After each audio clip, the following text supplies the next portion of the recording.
Hello friends, ഞാനിന്നിവിടെ കാണിക്കുന്നത് കാറ്റൊഴിഞ്ഞ ടയറിലേക്ക് വണ്ടിയിൽ നിന്ന് തന്നെ ഒരു പൈപ്പിൻ്റെ സഹായത്തോടു കൂടെ കാറ്റ് നിറക്കുന്ന രൂപമാണ്.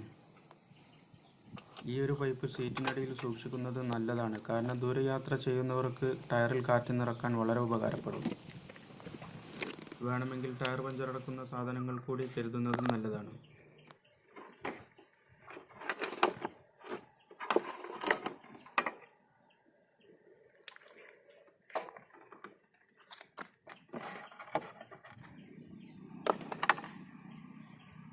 ഇതിനാവശ്യമുള്ളത് സൈലൻസറിലേക്ക് കണക്റ്റായിട്ടുള്ള പൈപ്പും പിന്നെ സൈക്കിൾ പമ്പിൽ ഉപയോഗിക്കുന്ന പൈപ്പുമാണ്.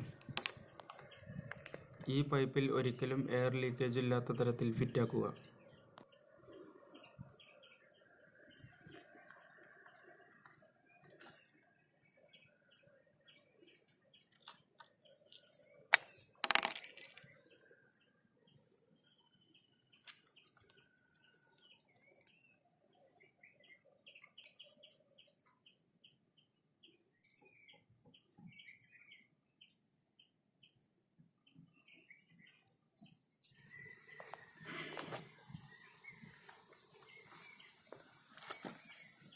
ഇത് ഉപയോഗിക്കുന്ന രീതി: ആദ്യം സൈലൻസറിലേക്ക് ഫിറ്റാക്കുക, പിന്നീട് ടയറിലേക്ക് ക്ലിപ്പ് ഫിറ്റാക്കിയതിനു ശേഷം വണ്ടി സ്റ്റാർട്ട് ചെയ്ത് ഒരു 4 മിനിറ്റ് ഫുൾ റൈസ് ആക്കുക.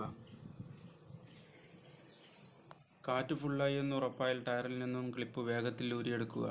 ക്ലിപ്പ് വേഗത്തിൽ ഊരിയില്ലെങ്കിൽ ടയറിൽ നിന്നും കാറ്റ് ലീക്കാവുന്നതാണ്. പിന്നെ തുടർച്ചയായി 10 മിനിറ്റോ അതിൽ കൂടുതലോ ഹെവി യൂസ് ചെയ്ത് കഴിഞ്ഞാൽ എൻജിൻ്റെ ഉള്ളിലെ ഹീറ്റ് കംപ്രഷൻ പുറത്തു പോകാതെ എൻജിൻ ഓവർ ഹീറ്റാവാൻ സാധ്യതയുണ്ട്. അതുകൊണ്ട് അത് പ്രത്യേകം ശ്രദ്ധിക്കുക.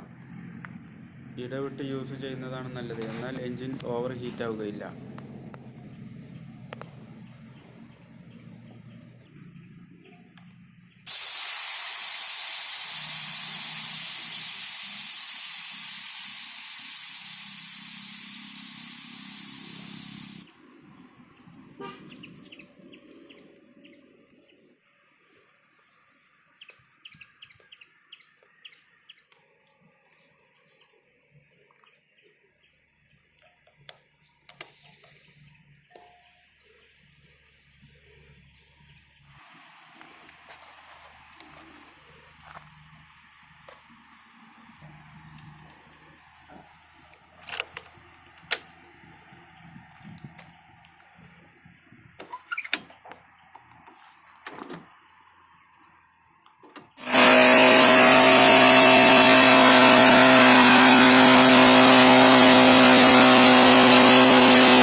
അപ്പോൾ ഇങ്ങനെയാണ് വണ്ടിയിൽ നിന്ന് തന്നെ എമർജൻസി എയർ ഫില്ലാക്കുന്ന രൂപം.